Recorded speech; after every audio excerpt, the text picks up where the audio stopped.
incontournable cette semaine. On l'a vu sur toutes les tribunes. En fait, je pense que la stratégie a été très bonne, c'est-à-dire de dire qu'on ne voulait parler à personne. Tout le monde voulait lui parler. Oui. On dit d'elle qu'elle est raciste. Je parle du Québec. Je regarde un peu ce qui se passe en France.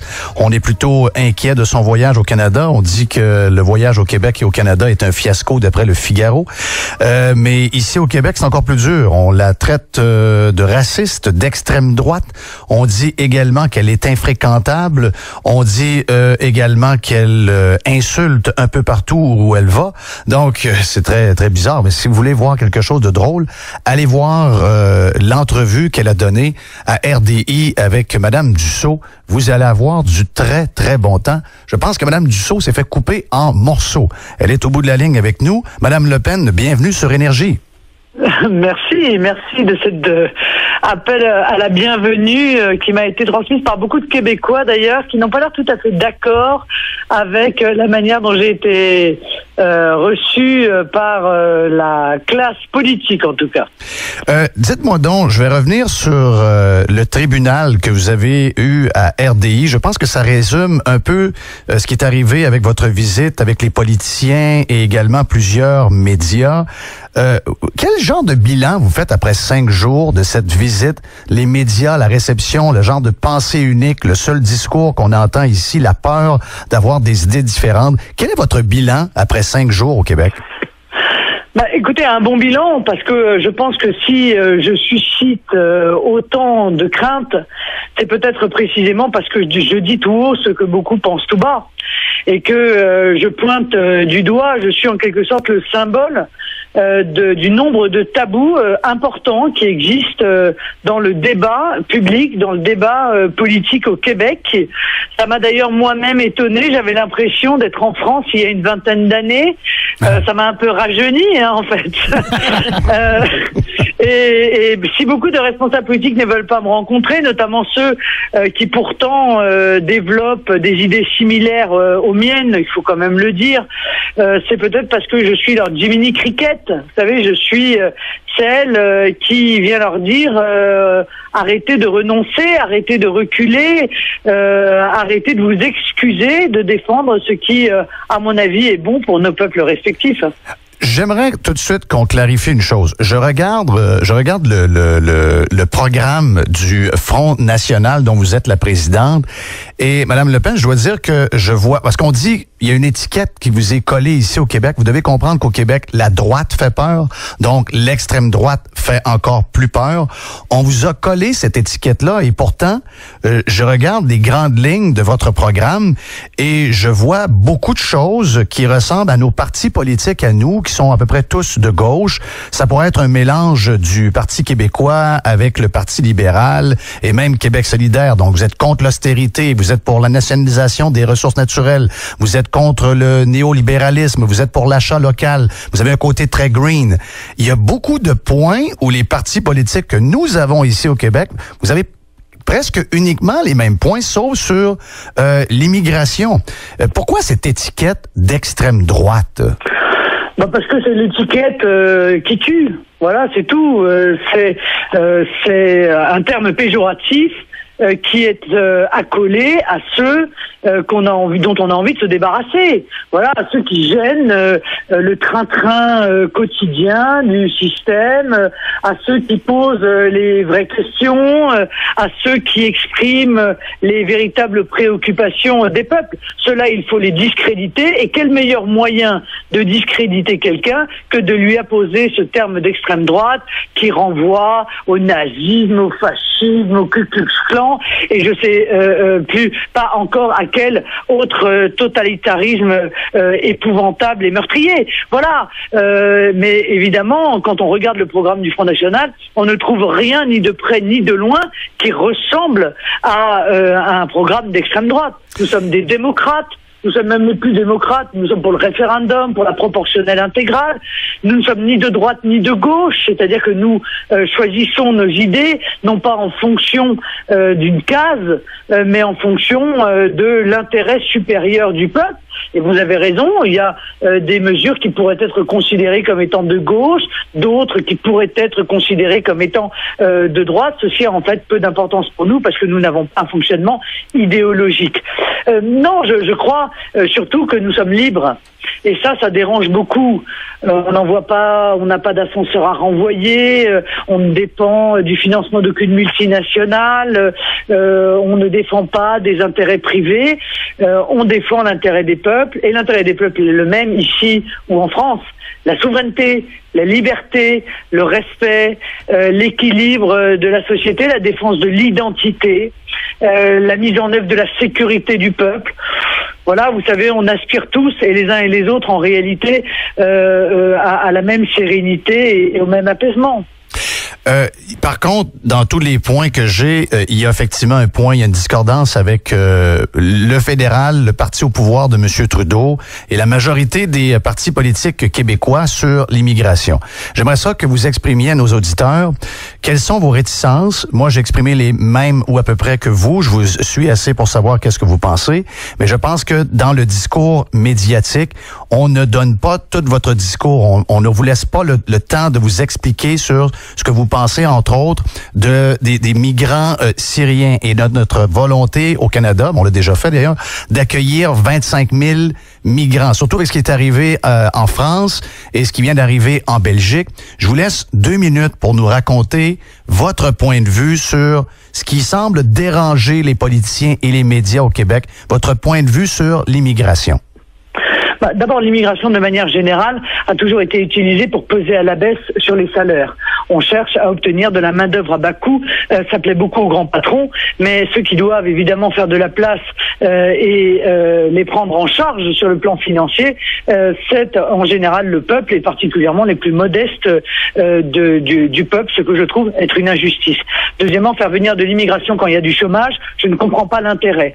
Parce que dans ces conditions, on importe des chômeurs. Troisièmement, en ce qui concerne les réfugiés syriens, il fallait évidemment mettre en place des campements humanitaires pour protéger ceux qui sont véritablement des réfugiés de guerre, mais ils sont en réalité un assez petit nombre. L'immense majorité de ceux qui se disent migrants syriens sont en fait des migrants économiques. Ils sont souvent des jeunes hommes entre 20 et 30 ans, ils viennent pour s'installer. C'est une immigration d'installation. Or, nous savons, et nous avons été, hélas, très frappés par cela, que l'État islamique infiltre au travers des flux de migrants des terroristes. Nous le savons, 3 des terroristes qui ont agi au Bataclan étaient des gens qui étaient passés par la Grèce et qui s'étaient introduits au milieu des flux de migrants. Un témoin a même dit qu'il y en avait 90 qui étaient arrivés de cette manière. Par conséquent, prendre le risque de faciliter la venue sur nos territoires de terroristes en puissance m'apparaît être tout à fait irresponsable. Enfin, pour terminer, quelques mots. L'immigration qui arrive dans un modèle qui est un modèle communautarisé, eh bien, ce sont les ingrédients qui ont fait en Belgique le quartier de Molenbeek. Un quartier communautariste dans lequel les plus radicaux, les plus violents, en réalité prennent le pouvoir sur les autres, dans lequel la police ne rentre plus, dans lequel le renseignement ne sait plus ce qui s'y passe, et dans lequel, évidemment, les fondamentalistes islamistes, recrutent leurs futurs adeptes. Tout cela, ce sont des ingrédients qui sont des ingrédients extrêmement dangereux, que nous payons, nous, en France et en Belgique, terriblement cher, et dont j'espère que le Québec tirera la leçon pour ne pas commettre lui-même les mêmes erreurs. Mais on est en train de commettre les mêmes erreurs. On est en train de... Pourtant, on a un laboratoire de 25 ans et plus du côté de l'Europe, et le Canada, avec Justin Trudeau, que vous avez traité de faux humaniste, et le Québec est tombé dans la même partie, le même jeu que les Européens il y a quelques décennies. Donc, on n'apprend pas, on prend des chances, et est-ce que vous pensez que ça risque de mal tourner comme ça tourne en France, en Belgique et peut-être en Grande-Bretagne dans le futur? Est-ce que vous pensez qu'on joue avec le feu? Mais bien évidemment que oui, monsieur, car ce que j'ai expliqué, c'est que précisément j'étais venu pour porter un témoignage et pour que le Québec se serve de notre terrible expérience pour ne pas commettre les mêmes erreurs. Et j'avais dit que la décision prise par monsieur Trudeau était à mon avis une folie. Il faut arrêter de penser que chez soi ça va se passer autrement que chez les autres. Voilà. La réalité, c'est que si vous utilisez les mêmes ingrédients, eh bien vous aurez le même plat. Voilà, c'est ça la vérité. Et aujourd'hui, le Québec est en train de prendre exactement les mêmes ingrédients que ce qui a donné les attentats terroristes qui ont eu lieu en France ou en Belgique. Voilà, donc j'attire cette attention. Je pense que on ne peut pas, la classe politique québécoise ne peut pas rejeter cela d'un revers de la main. Je pense qu'à tout le moins, ça mérite quand même d'être dans le débat. Et il faut arrêter de vouloir tuer ce débat en traitant tous ceux qui émettent des objections aux choix qui sont faits par monsieur Trudeau de racistes, de xénophobes, d'islamophobes et je ne sais quoi encore. C'est la disparition du débat démocratique si on se soumet à ce genre de raccourci. Mais on diabolise, pour terminer, on diabolise. Et ici, c'est comme ça. Il y a une genre de pensée unique qui est prédominante. Vous l'avez constaté cette semaine, vous l'avez vu à RDI, vous l'avez vu avec d'autres, vous l'avez vu avec le comportement des politiciens qui ont probablement peur de vous rencontrer et de devoir débattre avec vous. Le débat au Québec semble quelque chose qui ne se pratique plus. Est-ce que c'est de l'extérieur, quand on vous regarde en France, on a l'impression que, au contraire du Québec, on a l'impression qu'il y a un débat entre des idées, des esprits qui divergent. Est-ce que on se trompe ou c'est comme ici en France? C'était en France il y a 20 ans comme c'est aujourd'hui au Québec. Voilà, il y a 20 ans, il y a eu la diabolisation. On ne pouvait rien évoquer. On ne pouvait pas dire qu'on était contre l'immigration sans se faire traiter de raciste. On ne pouvait pas dire qu'on était contre le modèle communautariste sans se faire traiter de xénophobe. Et le Front National s'est battu. Il s'est battu pour imposer le débat. Il s'est battu pour briser les tabous. Et je regrette que dans la classe politique québécoise, il n'y ait pas des gens courageux qui fassent ce travail-là essentiel qui a été fait par le Front National pour rétablir un véritable débat démocratique. Moyennant quoi, si demain le Québec est confronté aux grandes difficultés auxquelles sont confrontés la France et la Belgique, croyez-moi, un certain nombre de responsables politiques se mordront les doigts de ne pas avoir accepté qu'existe ce débat et ne pas avoir évoqué des sujets dont les Québécois parlent. Parce que moi, je les ai rencontrés, les Québécois, depuis 5 jours. Tous viennent me dire, vous savez, madame, vous dites tout haut ce que nous pensons tout bas. Il est quand même malheureux qu'il n'y ait pas une voix au Québec politique qui ait le courage de défendre ceux qui sont en désaccord avec la politique qui est menée. Il est quand même malheureux que les Québécois qui pensent comme le Front National soient obligés de se tourner vers le Front National français plutôt que de trouver chez eux des dirigeants politiques qui en fait au fond d'eux pensent la même chose mais qui n'ont pas peut-être le courage de porter ces idées dans le débat public. Pour finir, est-ce que Mme Dussault de RDI a finalement trouvé quelqu'un que vous avez insulté parce qu'elle semblait incapable d'en trouver lors de l'entrevue? C'est vraiment très drôle. Est-ce qu'après l'entrevue, elle a retrouvé sa liste de gens que vous avez insultés? Non, mais j'ai vu elle devait pas être très très fière d'elle-même parce que j'ai vu qu'elle avait essayé d'empêcher la diffusion de cette émission qui, pour finir, a été diffusée hier soir. On peut comprendre parce qu'elle était une véritable caricature de journaliste militante sans aucun argument, répétant inlassablement les mêmes arguments.